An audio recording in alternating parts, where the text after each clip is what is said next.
You guys don't need to worry about me getting revenge from Diddy. I've got 3 moves that make sure he'll never be able to come after me or my family. First, I personally reached out to the victims' legal teams. The real reason he's not getting out is those buried cases behind the scenes. I provided legal funding for 7 victims who had been silent for years and brought in the top criminal attorneys in the country. Second, I bought up every potential post-release business deal he had lined up. I planned this 2 years in advance, so by the time he got sentenced and still had hope of getting out, every partner had already cut ties with him. Third, I don't just have evidence, I've got backups. This is an entire minefield that's been buried for 20 years. I uncovered every secret from the last 30 years. With testimonies from the victims, we interviewed over a dozen people he tricked, threatened, or violated. You think that's harsh? No, he destroyed other people's lives for decades. I'm just making sure he spends a few extra years in prison for it. I'm not afraid of his people, not afraid of his threats. I know he's still in there fantasizing about a comeback,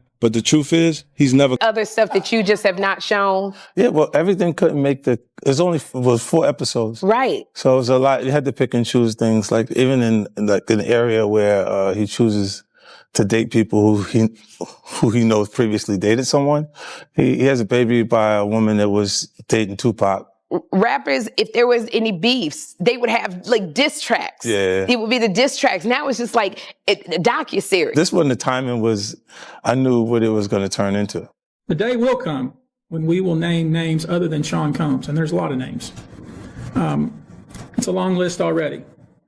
And of course, I already know who some of these individuals are, but because of the nature of this case, we're going to make damn sure that we're right before we do that. But the names that we're going to name, assuming that our investigators confirm and corroborate what we've been told, are names that will shock you. Until the FBI told them, yo, we think that's for you. So, if you getting paid to do a job, he was already doing his job. So that's why I think he did it.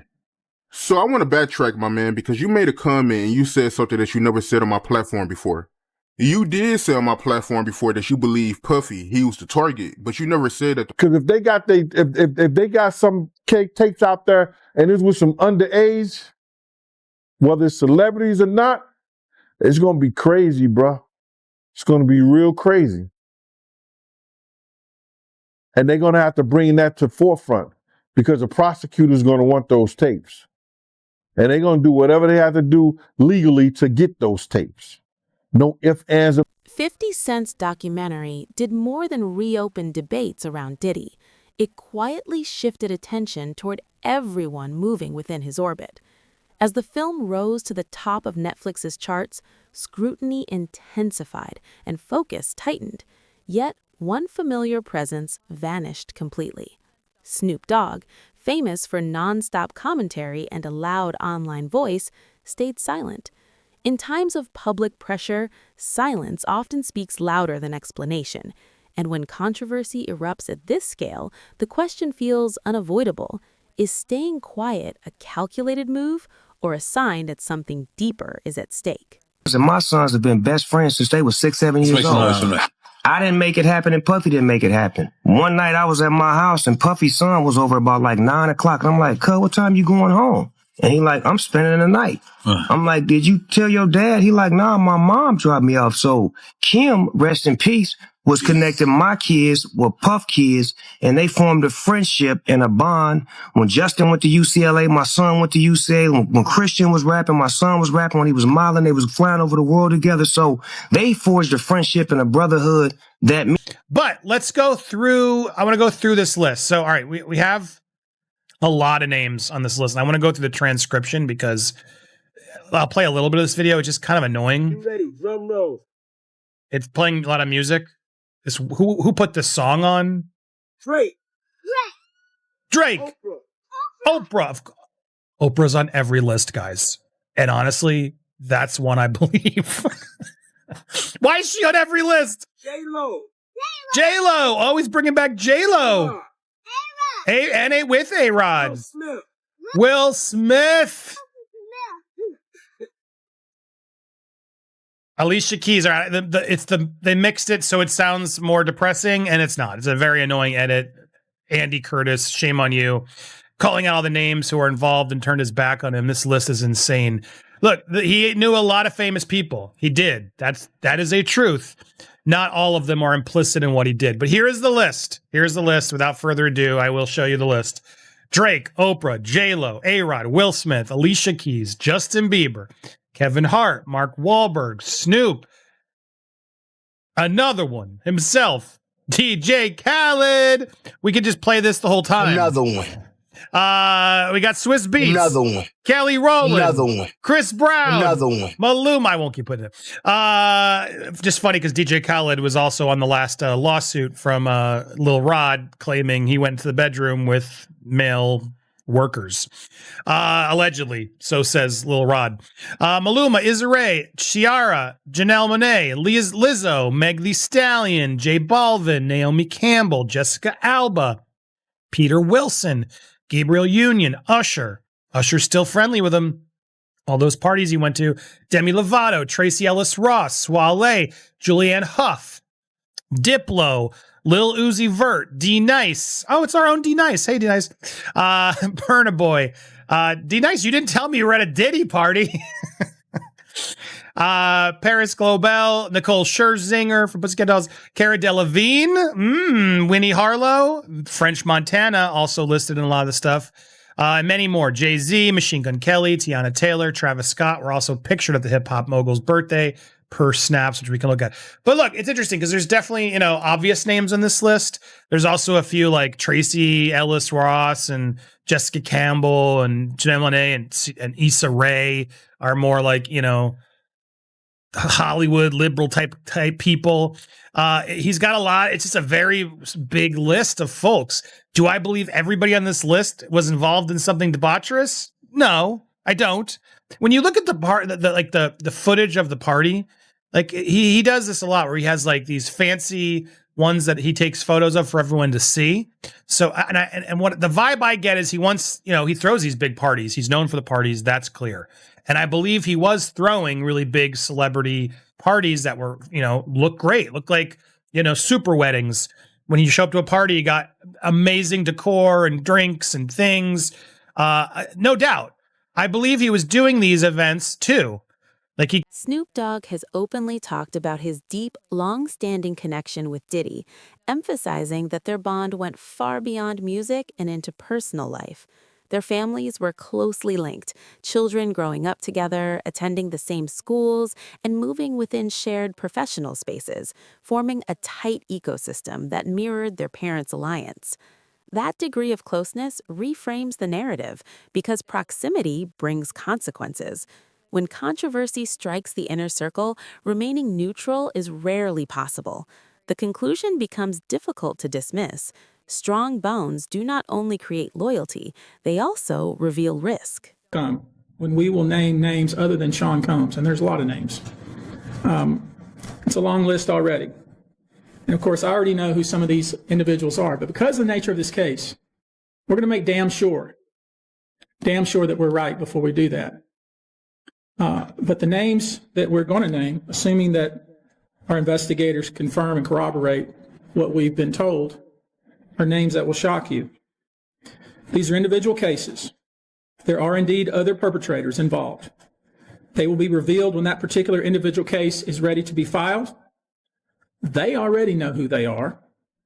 And I'm talking here about not just the cowardly but complicit bystanders. That is, those people that we know watched this behavior occur and did nothing. And I'm talking about the people that participated, encouraged it, egged it on. They know who they are. I call them the facilitators of foul play, willing participants in vile conduct. As we identify them, each will be part of this case as defendants. These defendants will not only include individuals, but would also include corporate entities who ultimately profited off of this culture and behavior. I'm looking at banks, pharmaceutical companies, hotels. We know that many of these individuals were paid cash. We know that many of these individuals involved, whether they were the ones being assaulted and abused or they're witnessing, anyone who was in the room and watched it happen, but made no effort to stop it, Any venue or venue owner who was aware of what was going on but failed to stop it. Any individual or entity who knew about the conduct and benefited from it but did nothing to report it or stop it. And any individual or entity who covered it up or helped cover it up. These people who know who they are should just come forward now. I would imagine, as we speak here, there are a myriad of people who are very nervous. You can't hide skeletons in the closet forever.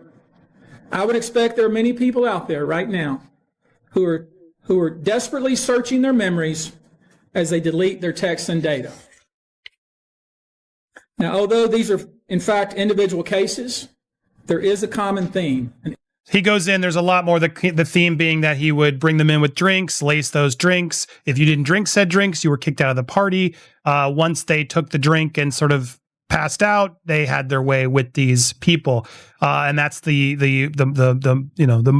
theme that was happening ongoing.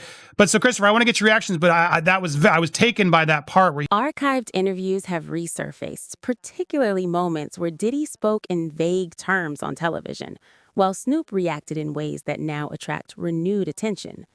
What once felt insignificant is being re-examined through a sharper lens, not as proof, but as a reflection of how perception shifts when confidence erodes.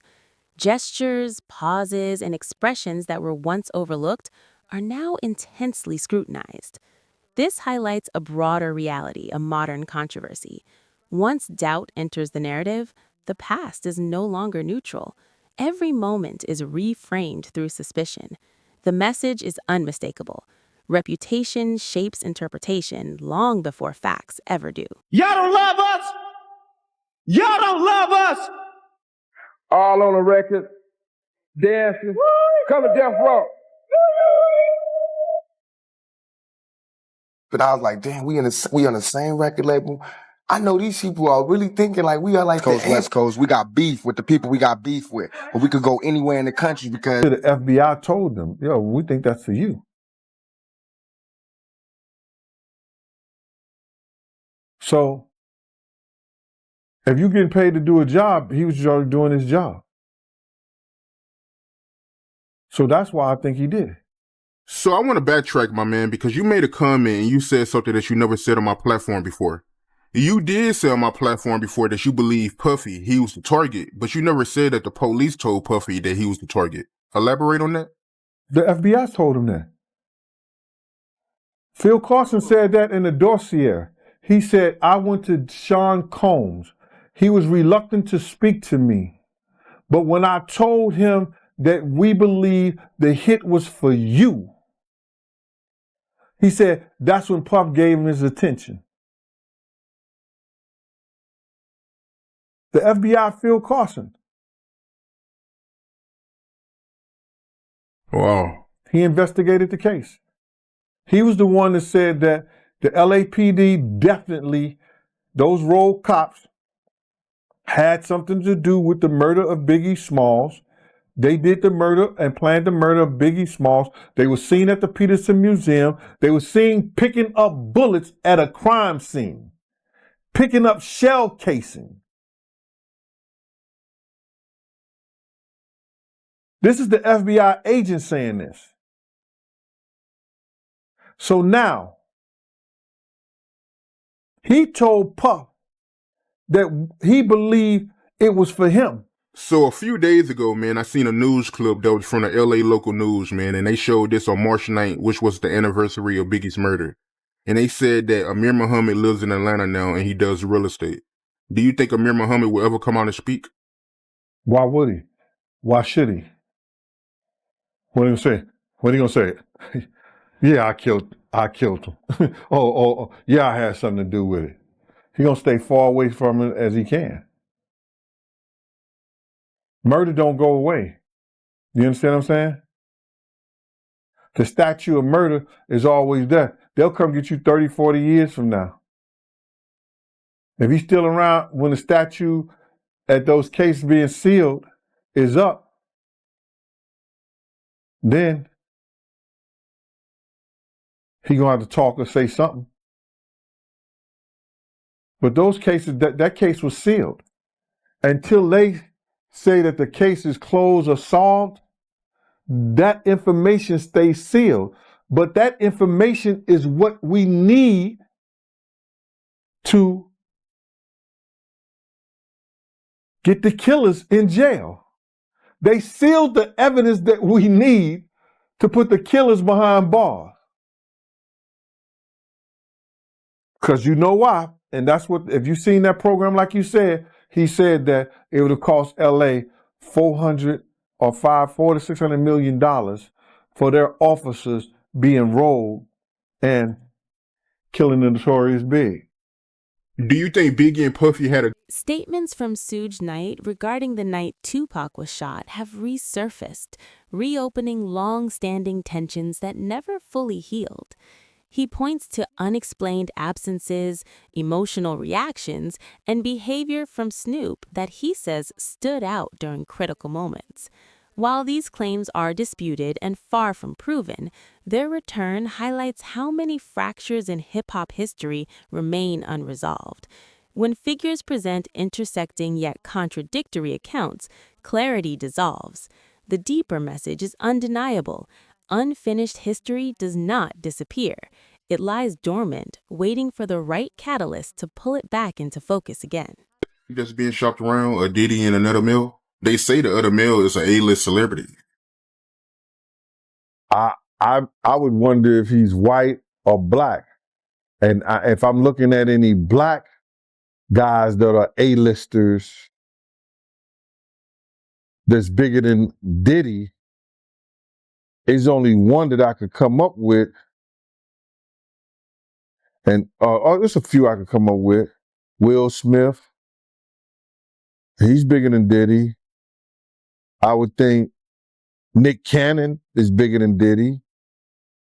Who else on the black that are black actors or black in the business that's an A-lister that's bigger than Diddy, that's black? That's hard to think. But then if you got the A-listers, you know, you got to realize he ran with that black that Rat Pack, and I don't want to even say their names because they said I got their names wrong last time.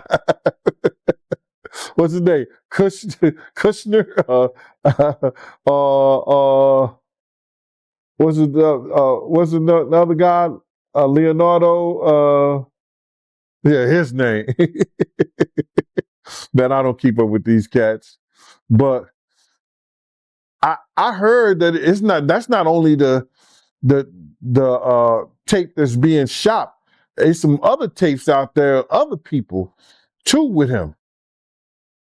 And him doing some things with some other people. So there's quite a few tapes that might be out there, what they're hearing. And I don't want to see the tapes, but I want to know if they're really true. Because if they got if they got some tapes out there and it's with some underage, whether it's celebrities or not, it's gonna be crazy, bro. It's gonna be real crazy. And they're gonna have to bring that to forefront because the prosecutor's gonna want those tapes. And they're gonna do whatever they have to do legally to get those tapes. No ifs, ands, and buts about it. So we just better hope for his sake, that's just a bunch of bull crap. But then there's lawyers out there saying, yeah, the tape does exist. Lawyers got on television to say the tapes exist. I don't really know or trust that because they was trying to say he had a tape with one of the bodyguards and this lady that came out. So we don't know what to think until we actually see that and we get that version. You remember we had that bootleg version of R. Kelly tape? Yeah, I remember that. They don't even bootleg. Yo, they don't even bootleg no more, man. So it's going to be hard to figure it out if it does exist. Do you believe the guy in the tape is white? If he's bigger than Diddy and he's not none of the names that I said, probably so. An attorney speaking on behalf of alleged victims confirmed the existence of sensitive recordings tied to Diddy and another unidentified, highly influential figure. While no names were disclosed, the acknowledgement alone injected serious legal weight into an already charged situation. What once existed in the realm of speculation abruptly shifted into a framework shaped by legal process rather than public chatter. Still, when details are withheld and transparency falls short, tension only escalates.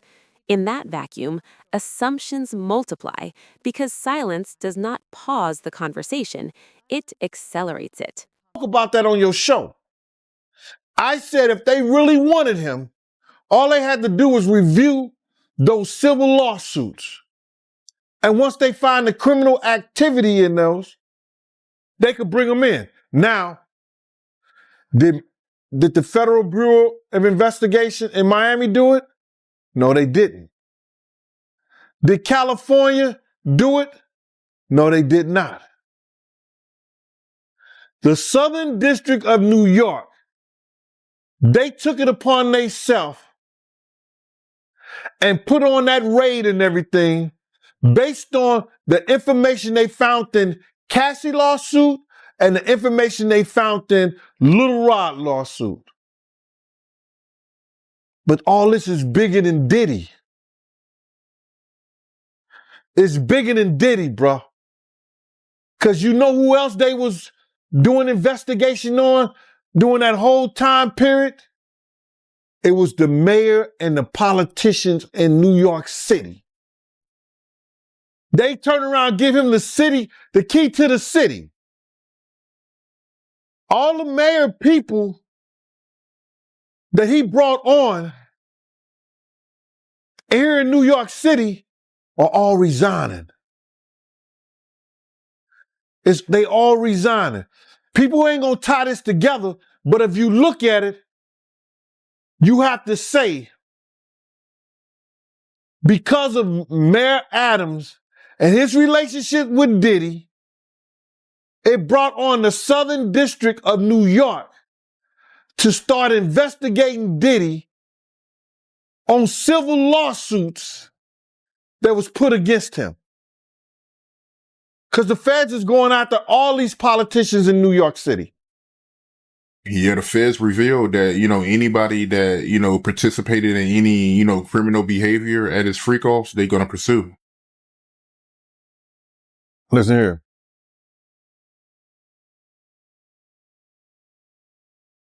The mayor here take like 15 spoons of sugar in his coffee. So it's all a possibility. Do you think it's any celebrities on them tapes? Bro, he gave celebrity parties. So what you think? I think they're not telling the whole truth is that because of the situation in Miami and the situation in California, and they closed the clubs like 2 a.m., 3 a.m. or something like that, that Justin and Christian was bringing big vans of girls and people back to the mansion and giving parties and stuff like that. And a lot of those stuff was... Former insiders like Jean Deal argue that documentaries often soften reality by leaving out names and details that would complicate the narrative. He claims certain figures repeatedly surface behind the scenes, yet strangely vanish from the final cut. Whether that decision reflects caution, strategy, or influence, selective storytelling raises serious ethical concerns. When facts are filtered for comfort or commercial safety, audiences are left with fragments rather than understanding. The takeaway is sharp and direct. Delaying the full truth does not erase it, but it does weaken its impact.